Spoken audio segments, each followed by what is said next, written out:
Queremos saludar a los y a las estudiantes del curso Gestión de Proyectos del Campus Creativo de la Universidad Andrés Bello de Viña del Mar, ya que este espacio, este encuentro, esta conversación se enmarca principalmente en eso, en la colaboración y diálogo permanente que tenemos como Colegio de Arquitectos de la Delegación de Valparaíso y el Campus Creativo de la Andrés Bello.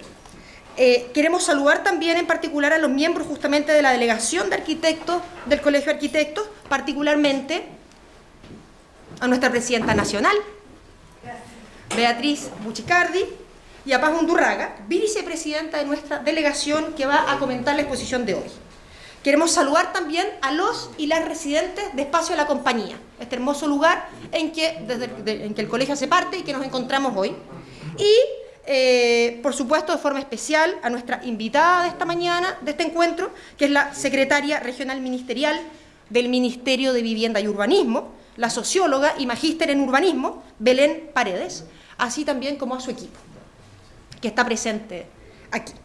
El objetivo del encuentro de hoy es poder comprender mejor el espíritu, los contenidos y lineamientos estratégicos del Plan de Reconstrucción Incendios Viña del Mar, Quilpué, Villa Alemana, elaborado por los distintos ministerios que integran el Comité de Reconstrucción, conformado luego de los mega incendios que afectaron a la región de Valparaíso durante febrero de 2004, dejando, ¿no es cierto?, la triste cifra de 135 personas fallecidas y más de 21.000 personas afectadas directamente en sus hogares, y familias que también perdieron sus barrios, que perdieron sus redes de apoyo, que perdieron sus relaciones comunitarias y sus lugares de vida.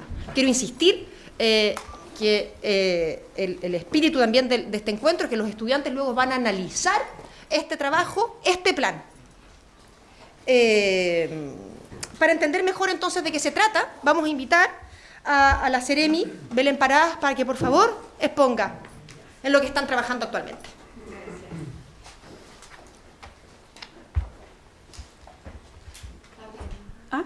¿Es necesario que...? Perfecto. Para la grabación, ya. No para... Bueno, muy buenos días a todos y todas. Ya me presentaron, mi nombre es Belén Paredes, soy la secretaria regional ministerial de Vivienda y Urbanismo de la región de Valparaíso. Me ha tocado también desde la región encabezar este proceso que es bien doloroso, bien complejo. Es una de las catástrofes que ha sacudido la región más fuerte en los últimos 50 años. Todos nos recordamos también, por supuesto, del incendio del 2014. Y entendemos también que esto fue una afectación no solo de una comuna, sino de un área metropolitana, que dio cuenta no solo de una forma de una catástrofe de incendio, sino que de muchas acciones que hace rato que se venían analizando y estudiando hasta que se dieron como un hecho concreto, que fue este incendio metropolitano. Y como ya se planteaba, no fue un incendio solo que destruyó viviendas, sino que generó el fallecimiento de muchas personas, vecinos y vecinas de esta región, principalmente adultos mayores, y eso hace repensar que no puede ser una reconstrucción solamente en lo físico, sino que tiene que abocarse en cómo estamos pensando y en cómo hemos generado una construcción de barrios y vivienda en las últimas décadas en nuestra región. Lo que yo les voy a presentar es una síntesis del plan de reconstrucción. Me parece muy importante que, como ustedes son en su mayoría o del mundo académico o del mundo social, poder también dar cuenta de cómo nos organizamos dentro del Estado para un proceso de reconstrucción, que a veces es lo más complejo de entender por las distintas funciones y acciones que hacemos cada una de las instituciones. En este caso, en el plan de reconstrucción, no sé si quién puede hacerle. ¿Yo puedo? ¿Sí? Muchas gracias. Bueno, contarles primero que fueron más de 8.188 hogares, más de 20.000 personas afectadas, en 3 comunas, en Viña del Mar y Quilpué, y en Villa Alemana, con una característica particular que fue en el sector rural. Tuvimos un 90% de afectación, muy afectado, destruido. Los que han podido estar en terreno o los que viven ahí saben que fueron sectores que fueron totalmente destruidos y arrasados. Tenemos distintas condiciones también de la tenencia de la propiedad, que eso da cuenta de las características de la región de Valparaíso, en que hay un porcentaje de propietarios, arrendatarios, allegados, y en ocupación irregular o asentamientos precarios o campamentos. También decir que se ha hecho una caracterización económica en que el 40% y social de los hogares se componen con niños, niñas y adolescentes, un 33% de personas mayores y también un 4,7% con personas con discapacidad y algo muy relevante que es común en realidad en todo Chile, que el 53% de las jefaturas son mujeres, que eso también es un dato bien relevante al momento de enfrentar una catástrofe. Contarles que esto es lo que planteaba en un comienzo de que es difícil entender las competencias que tiene cada institución.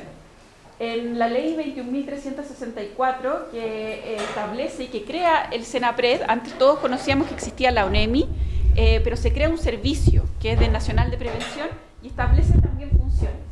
Y en este caso se sustituye la ONEMI y se crea también una organización en torno a los desastres, que está comandada y dirigida por el Ministerio de Desarrollo Social y Familia y que a todos los ministerios nos convoca en cada una de sus etapas.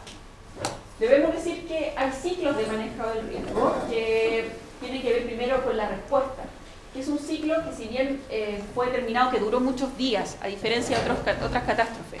Todos sabemos, por ejemplo, que un terremoto es el momento, y después réplicas, pero no dura 2 a 3 días como duró este incendio. Por lo tanto, la respuesta acá se tuvo que estar generando de manera inmediata en un incendio, pero también con la precaución de que todavía el incendio seguía vivo y eso dificultó mucho una respuesta inmediata. La fase de preparación, prepararnos hacia la respuesta, las ayudas tempranas, la necesidad de agua, alimentación, techo, albergue. La mitigación, que es principalmente el generar o rehabilitar el agua, la luz, como ustedes saben, fue no solo quemar las viviendas, sino que las condiciones también básicas, accesibilidad, entre otros. Y por supuesto la remoción de escombros, que fue un trabajo que duró más de 30 días por el gran volumen de escombros que hay. Y ya nos encontramos también, es cierto que de esta fase de preparación y mitigación todavía quedan muchas tareas, lo hemos escuchado en todas las conversaciones que hay, en todas las opiniones que hay, en que todavía se están instalando las viviendas de emergencia, los bonos de acogida, que todavía se necesitan algunas acciones de mitigación, pero ya estamos también de cierta manera embarcados en una fase de reconstrucción y rehabilitación. Y eso es importante señalarlo porque al Ministerio de Vivienda y Urbanismo le corresponden principalmente estas dos fases, no la de emergencia. La de emergencia sigue correspondiendo al Ministerio del Interior mediante SENAPRED. Sin embargo, la reconstrucción tiene dos ámbitos, la vivienda y el entorno urbano, y la rehabilitación se entiende como una rehabilitación integral. Las catástrofes dejan daños que a veces son invisibles a primera instancia y que tienen que ver con la ruptura social de muchos sectores. Hay sectores que están despoblados porque muchas personas están albergadas en otros familiares, tuvieron que salir y eso compone una reunificación también del territorio y el tejido social. Por lo tanto, no solo la reconstrucción física, sino que sobre todo una rehabilitación social, emocional y comunitaria. Así. Este es el plan de reconstrucción que presenta la ministra Javiera Toro, que es la que representa al Ministerio de Desarrollo Social. Es un plan de reconstrucción que plantea 6 enfoques, 7 ejes prioritarios, 25 componentes y 166 medidas. El enfoque, que es algo muy relevante, tiene que ver con los lineamientos que se van a establecer y los ejes prioritarios, que ya los vamos a detallar en la siguiente lámina. Y esto tiene un costo cercano a los $1.000 millones y que se debe ejecutar en 5 años. Una de las preguntas que ha surgido también es que ¿por qué en 5 años? Y eso es muy relevante porque el plan, como contemplaba, tiene varias fases y la fase de rehabilitación tiene que estar en 5 años. Pero nosotros apuntamos a que la vivienda tiene que tener, y el entorno urbano, un plazo mucho menor, porque es lo que la gente más desea al momento de tener su vivienda. Sin embargo, eso tiene un plazo regular, que en general es de 2 años. Y eso es muy importante tenerlo en consideración, porque una casa o las obras de mitigación o todo lo que se requiera para un buen entorno seguro no se construye de la noche a la mañana. Y eso hay que ser bien claro y transparente con él. Un ejemplo, ¿y por qué en 5 años? hace 2 semanas atrás se cumplieron 10 años del incendio de Valparaíso. En el incendio de Valparaíso, hace aproximadamente 2 o 3 años se terminó la reconstrucción total de las viviendas, o sea, demoró 7 años, porque hubo una dificultad y aprendizaje que por supuesto en esta reconstrucción esperamos no repetir. Pero las obras de ciudad, aquellas que hicieron conexión, por ejemplo, todo el entorno, la Avenida Alemania, que es una gran obra, las transversales, el Vergel, Calle Mesana, significan también obras que trascienden incluso una década. Entonces, los que nos pidieron específicamente, lo que nos pidió el presidente, es que esos 10 años se transformaran en 5. Y es algo posible, porque hace 10 años no teníamos ni la tecnología. Ustedes saben que la tecnología, yo creo que en la última década ha avanzado de una manera gigantesca y la modernización del Estado también. Por lo tanto, todos aquellos baches o problemas que tuvimos en ese momento tienen que superarse a propósito de la experiencia. La siguiente. Estos enfoques que se plantean en este plan de reconstrucción es la prevención y reducción del riesgo de desastre, un enfoque de derechos, de seguridad, y acá derecho en todos los ámbitos. Derecho a la vivienda, derecho a la comunidad y por supuesto el derecho al bienestar completo. La seguridad, los cuidados, el género y la participación comunitaria y transparencia.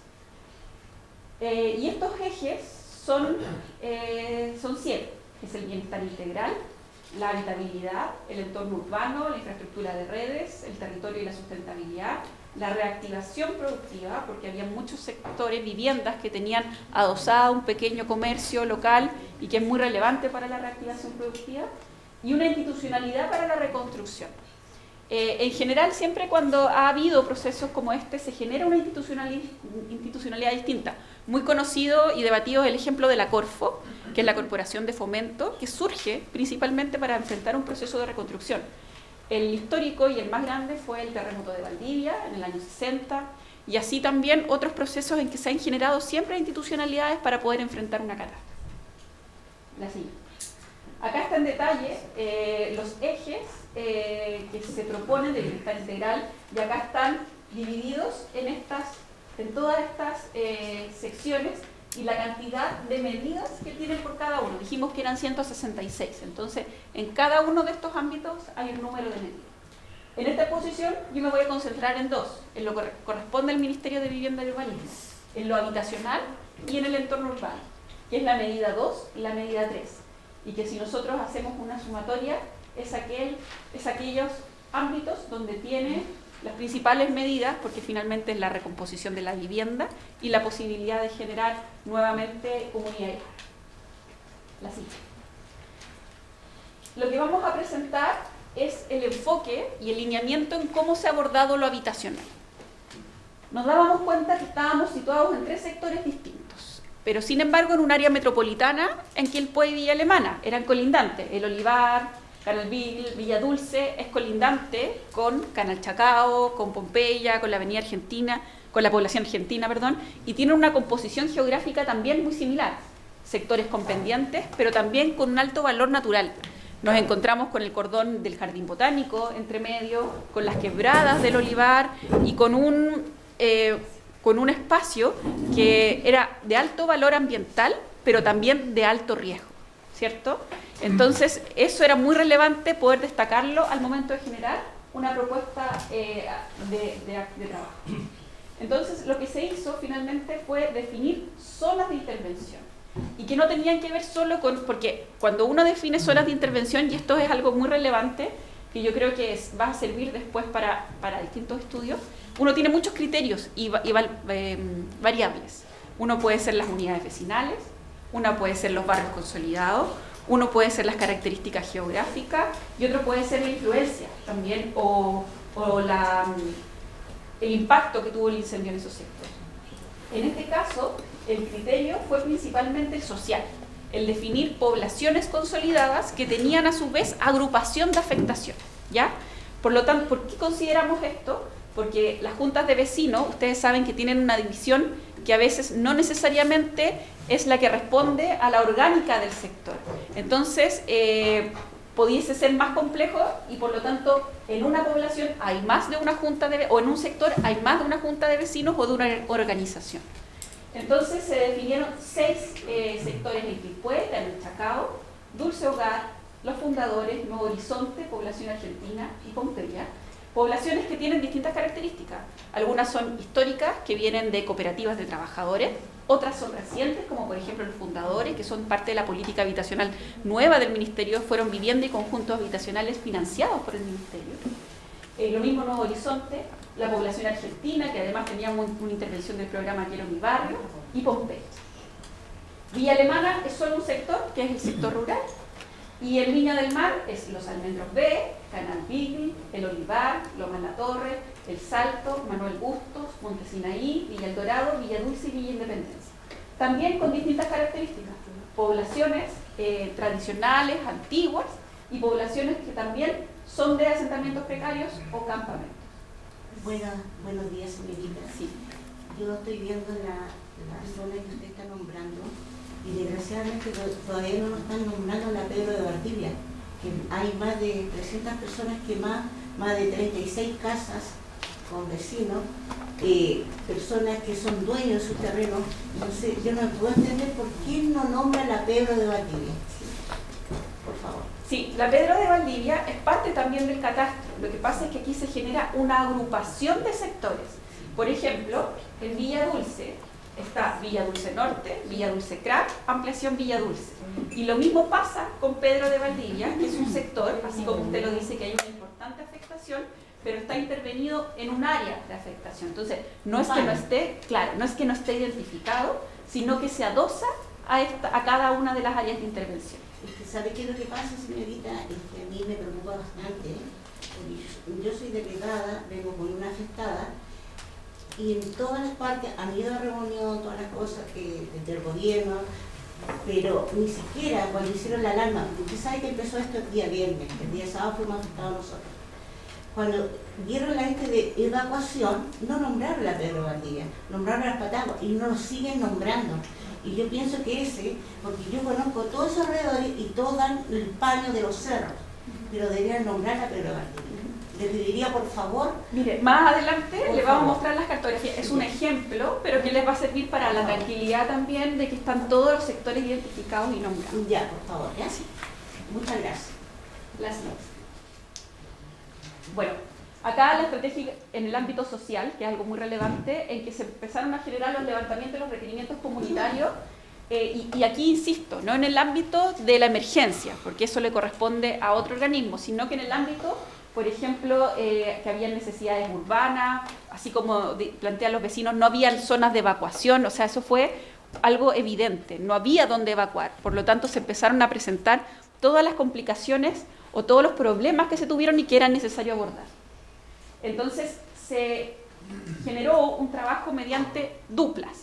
El Ministerio, junto al Servio y con los municipios, generaron en todas estas áreas duplas de trabajo técnico y sociales, cuya intención primero era poder caracterizar las dirigencias sociales, los lugares con afectación, las características del polígono y principalmente el número coincidente entre todos los catastros que habían con las personas afectadas. Así. Y acá un ejemplo, que no es la idea detallarlo, pero es cómo se generan finalmente fichas características de cada sector, que no es solo un diagnóstico, porque el diagnóstico había a propósito de la FIBE y a propósito del catastro DRON que se hizo para levantar la vivienda, pero era necesario entender cuáles eran las principales vías proyectadas, dónde se generaron los problemas de evacuación, qué tipologías eran de vivienda, porque sabemos que en todos los sectores eran tipologías de viviendas distintas, pareadas, doble pareo, pareo simple, sin habilitación, vivienda informal, vivienda precaria en muchos casos, vivienda sólida. Entonces era necesario también tener un análisis técnico. ¿Por qué? Porque no es lo mismo intervenir en un terreno de 80 metros cuadrados que en un terreno de 200 metros cuadrados ni de 400 metros cuadrados. No es lo mismo tampoco intervenir en un terreno que tiene 400 metros cuadrados y que antes del incendio vivían 4 familias. Entonces, siempre se piensa que un proceso de reconstrucción puede ser muy rápido, de la noche a la mañana, pero cada una de las familias afectadas tiene una condición especial que es muy relevante destacar. No es una cuestión masiva en que el Estado llega y construye de manera uniforme, porque las condiciones de las poblaciones históricas y sociales no son las mismas. La siguiente. Respecto al entorno urbano, bueno, me voy a detener un poco también en lo de vivienda, en que a propósito de esta característica es que se pusieron a disposición todas las políticas públicas que tiene el Ministerio de Vivienda y Urbanismo. Pero nos dábamos cuenta, y nos hemos dado cuenta, de que la aplicación sola de un subsidio, tal como nosotros lo conocemos, que son el Fondo Solidario, que es el DC49, un pago posterior del DC01 o la autoconstrucción asistida, tenía que tener características distintas. Para el incendio del 2014, las 3.000 viviendas afectadas, un porcentaje importante tuvo una asistencia técnica por vivienda. Y tener 3.000 asistencias técnicas en un territorio se vuelve inviable, en fiscalización, en pago, en tramitación en las direcciones de obra. Por lo tanto, se entiende que los trabajos deben apuntar a un hecho colectivo. Y eso también es un cambio en la forma. Y también nos dábamos cuenta que las características sociales, socioeconómicas de la familia eran distintas. Muchas familias porque arrasó a todos por igual, es decir, o sea, el incendio no tuvo una característica hacia una familia en particular o una familia más vulnerable o con mayores ingresos, nos afectó a todos por igual. Entonces, en este sentido, había que tener diversidades en la forma de la entrega del subsidio. Y eso es lo que se ha estado trabajando principalmente para flexibilizar todas las condiciones que hay, porque ante una catástrofe las condiciones no pueden ser las normales. Respecto a la reconstrucción urbana, si podemos volver al anterior. Gracias. Hay varios aspectos que son los ejes prioritarios. Primero, un sentido de urgencia. Urgencia porque tenemos sectores que están con remoción en masa, sectores que están con un inminente riesgo. Asegurar las vías de acceso. Dotar de un estándar superior. Nosotros podríamos llegar a reconstruir tal cual como está, pero es necesario dotar de un estándar superior en el espacio. E infraestructura de mitigación. Muchos han hablado del manejo de quebrada y las zonas de riesgo, y no es solo la erradicación de las personas, sino que la posibilidad de generar e invertir en obras de riesgo, en el manejo de quebrada, en por supuesto muros, sabemos que, y se han revisado varias experiencias de sectores que no fueron incendiados precisamente porque tenían obras de mitigación que impedían o impidieron que el fuego llegase hacia ellos.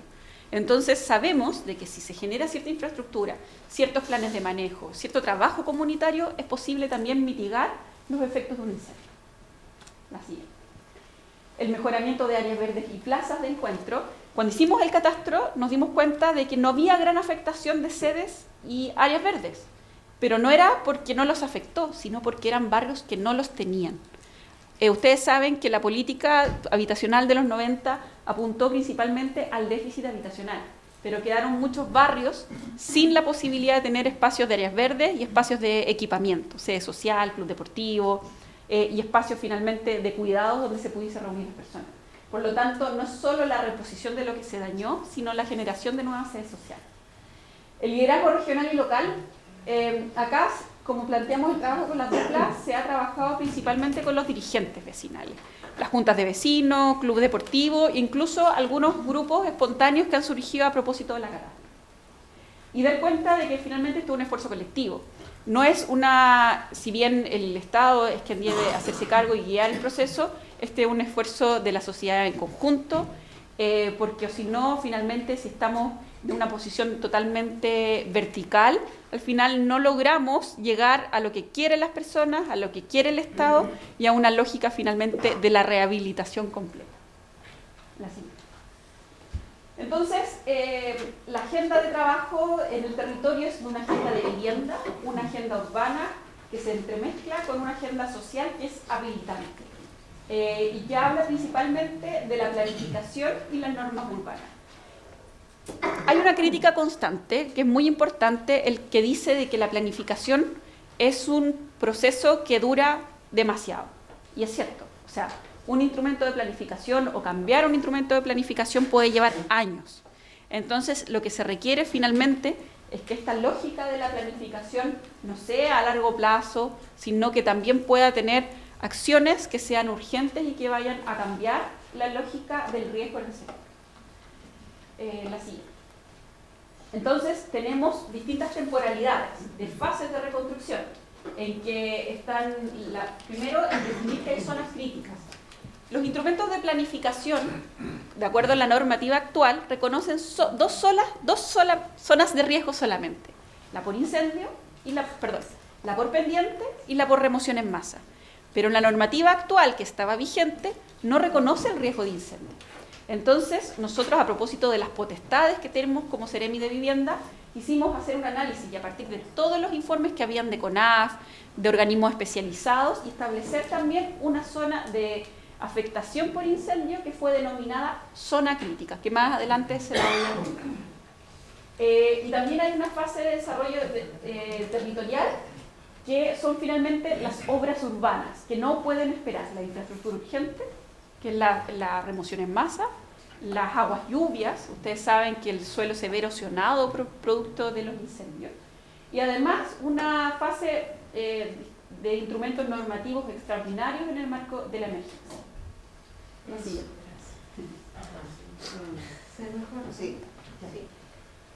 En la fase de desarrollo territorial tiene una escala más pequeña, es decir, apunta a los barrios y apunta principalmente a las condiciones de movilidad, de habitabilidad y de espacio público, es decir, anillos, lo más grande, el resguardo, lo más barrial, que hay interacción de barrios que tiene que ver con la movilidad, y lo más cercano que tiene que ver con los espacios públicos y el equipamiento. La siguiente. Acá, bueno, también los tres sectores, porque es importante que tanto en lo habitacional y en lo urbano estamos trabajando con la misma unidad de medida. La siguiente. Y acá un esquema de cómo se está pensando estas infraestructuras urgentes y estructurantes en las obras urbanas. Tenemos un área metropolitana o tenemos sectores y barrios. Un área metropolitana, que por ejemplo es Quilpué y Villa Alemana, que son estos dos grandes círculos. Y además tenemos distintos sectores, pero que están entrelazados por una misma conurbación. Y eso no es posible de desconocer ni trabajar en un polígono cerrado, sino que hay que generar una mirada del área metropolitana en su conjunto. La siguiente. Por lo tanto, se hizo imágenes objetivos por sectores.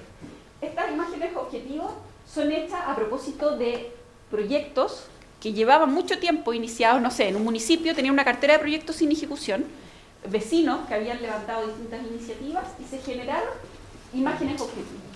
¿Con qué propósito? De que estos imágenes objetivos sean puestos a discusión en participación ciudadana. Las personas son las que más conocen su territorio, entonces uno puede entender que una obra o una vía de evacuación debe tener este sentido, pero si nos damos cuenta cuál fue el comportamiento de las personas, fue otro. Fue bajar por las quebradas, fue bajar por el sector de Independencia. Entonces es muy necesario que estas imágenes por sectores, que es un trabajo preliminar, pueda también tener un acercamiento inmediato con las personas.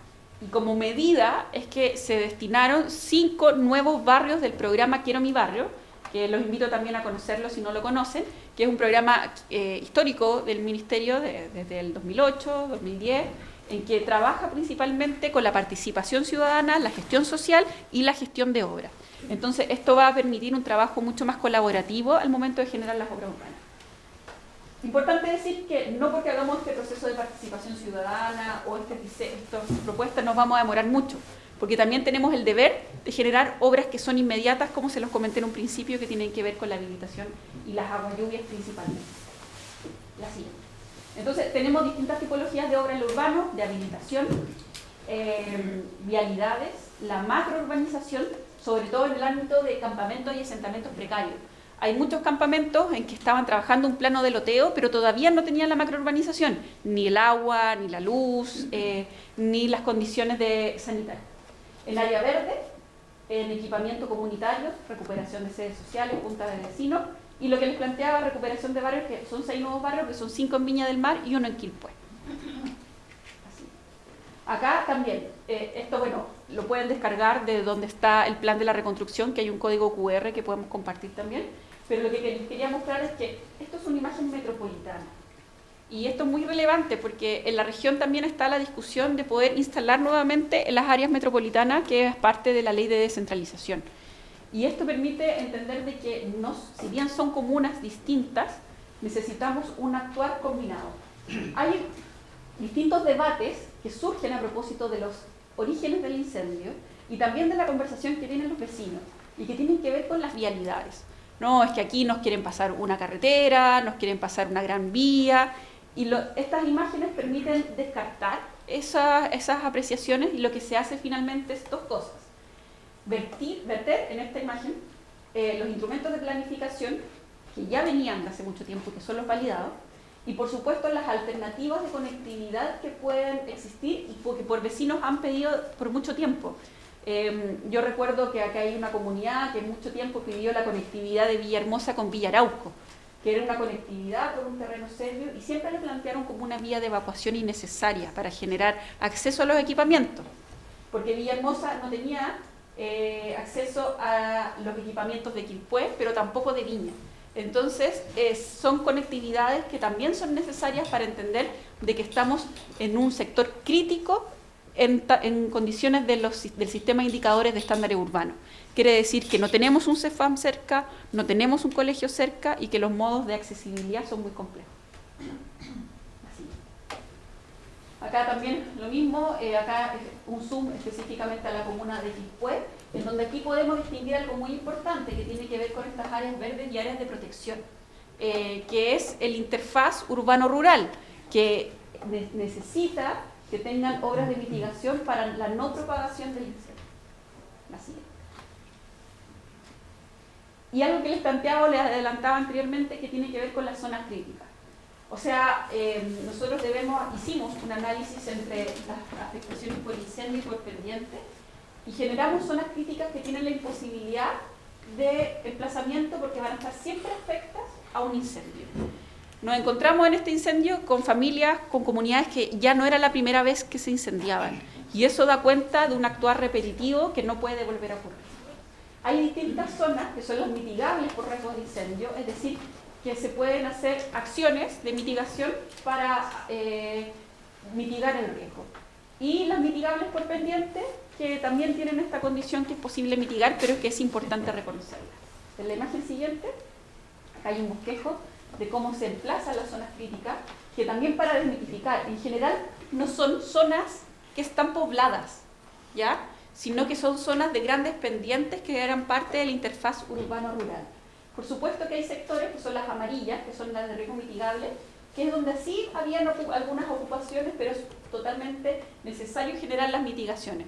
Nos pasaba que estuvimos con estos vecinos, acá está la línea del tren, así como para que se oriente. Cuando uno pasa por la línea del tren, ve varias poblaciones camino a Quilpué, y acá las ve con alta pendiente.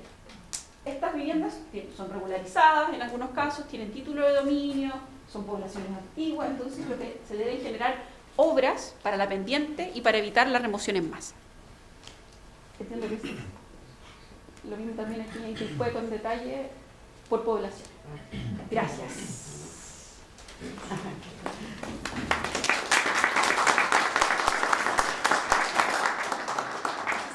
Por favor, ¿podrían prender la luz? Está cerca. Eso. Muchísimas gracias, Seremi, ¿Sí? por esta exposición. Sí, dice, pero antes que nada, para poder abrir, imaginamos que hay muchas preguntas, para poder abrir la conversación, invitamos a Paz Undurraga a compartir una primera reflexión y posibles inquietudes o consultas sobre la respuesta. Ya, súper corto porque sabemos que la Seremi tiene más cosas que hacer. No solo, bueno, agradecer el tiempo y la presentación, y claro, la sensación que da, y también viendo la concurrencia, es que es un tema importantísimo que ocupa a muchos, a nosotros como colegio, a los estudiantes, próximos colegas, que les damos la bienvenida y esperamos que tenerlos en el colegio en el futuro. Y que claro, yo creo que hay lo que nos queda como colegio es que hay una voluntad de hacer un plan correctivo. Hay muchas decisiones que hemos ido tomando en los territorios en los cuales hemos participado, nosotros como gremio, la comunidad en general, y que esas decisiones no han sido a veces conscientes, sobre todo sobre los temas de riesgo. Yo creo que eso llegó para quedarse, la gestión integrada de riesgos de desastre, y eso yo creo que es muy importante. También me parece importante relevar el desafío colectivo, que esto no es la necesidad puntual de un grupo, de una institución, por eso está el COGRID, y yo creo que la coordinación, la necesaria coordinación interinstitucional y también con las comunidades llegó también para quedarse. Eso es Entonces, en función de aquello, yo creo que voy a retomar después algunas cosas que había anotado para que, Claudia, abrir un poco la palabra. Entiendo que aquí el contexto, lo dijo Claudia, como Colegio de Arquitectos nosotros hemos estado, serían siempre en coordinación con distintas instituciones, también con la academia, con estudiantes, porque creemos que ahí hay una relación, un vínculo que construir, y están los alumnos de este ramo de gestión de proyectos que me imagino tendrán que trabajar con esto en función de algo. También entiendo que hay vecinos acá, organizados, entidades patrocinantes, etc. Entonces, sugeriría, bueno, ahí tú lo vas a ver, que haya palabras compartidas. Así es, muchas gracias por estas primeras reflexiones. Abrimos la palabra. ¿Quieres que hacer alguna consulta, un comentario? Vamos a ver, una persona, dos y tres. 1, 2 y 3, por favor. Después seguimos, hay otros 3. Mi nombre es Julio Somara, soy estudiante del Andrés Bello y aparte trabajo como voluntariado técnico por parte de la DOMNA y después. Y bueno, tengo como varias inquietudes respecto a eso, porque al menos en la población argentina hay muchos sectores donde hay viviendas en lugares donde deberían haber calles originalmente. No hay acceso para que pase bombero, por ejemplo, para el tema de la demolición de las construcciones. También se entiende que las viviendas de emergencia tienen como hartas limitaciones respecto a cómo tiene que estar el terreno para que las personas puedan estar a esta vivienda. Y por lo mismo dentro de la población argentina no están esas condiciones y hay muchas personas que ni siquiera han recibido la casa de emergencia. Entonces es saber si se va a hacer algún plan respecto a esto, ya que no hay buena accesibilidad para tener terreno. Hay personas que están viviendo en terrenos que tienen filtraciones de agua servidas, que no tienen las casas de emergencia. Entonces es saber qué va a pasar con todas estas personas, porque bueno, como voluntariado técnico a nosotros tampoco nos ha llegado nada de información. Nosotros no hemos entrado, por ejemplo, el tema de los primeros 400 subsidios que se van a dar en este proceso, no entramos por redes sociales. Entonces, también cómo va a ser la conexión entre los municipios y el ministerio para tener como claridad y saber qué información darle a la gente. Perfecto, Julio, muchísimas gracias. Serena. Sí. Julio, mire, creo que lo que tú planteas es parte de las situaciones cotidianas que vivimos en varios territorios. Lo primero que plantea respecto a la instalación y que ocurre también cuando se crean ciudades informales, en que no se ejecutó la calle, distintos vecinos ocuparon esos espacios como los bienes nacionales de usufructo. Y el concepto de bien común es lo que tiene que prevalecer en este ámbito. O sea, el bien común es que tiene que existir, esa calle tiene que materializarse. Y para eso no es que el caballero deba salir o la señora debe salir, sino que tiene que haber una intervención del Estado para una reubicación dentro de un mismo sector, pero siempre apelando al bien común. O sea, pasa muchas veces que por uno o dos vecinos se genera una intervención en una calle, una ocupación de un terreno que es fundamental, y eso, o a veces las laderas donde se generan también estos focos de incendio. Entonces, es muy importante, y el principio que nosotros estamos discutiendo es el bien común. Y para eso significa tener un apoyo comunitario para que exista también reubicación de esas personas. En el caso también que planteas, hay acciones que hay que hacer de manera inmediata. Efectivamente, las viviendas de emergencia tienen características muy básicas en cuanto a su habilitación. No así una vivienda definitiva, que nosotros invertimos y dentro del subsidio hay grandes obras de habilitación, que esto quiere decir contención, de ladera, muro, y que también tiene un análisis de mecánica del suelo que permite finalmente que una vivienda pueda instalarse de manera segura, ¿cierto? Por lo tanto, hay un patrocinio y una responsabilidad civil frente a una vivienda, pero las viviendas de emergencia no. Es por eso que es necesario que donde se instalen cumplan con las condiciones y no tengan una afectación como por ejemplo de remoción en masa, que es un sector o algo que pasa comúnmente en el sector de la vivienda.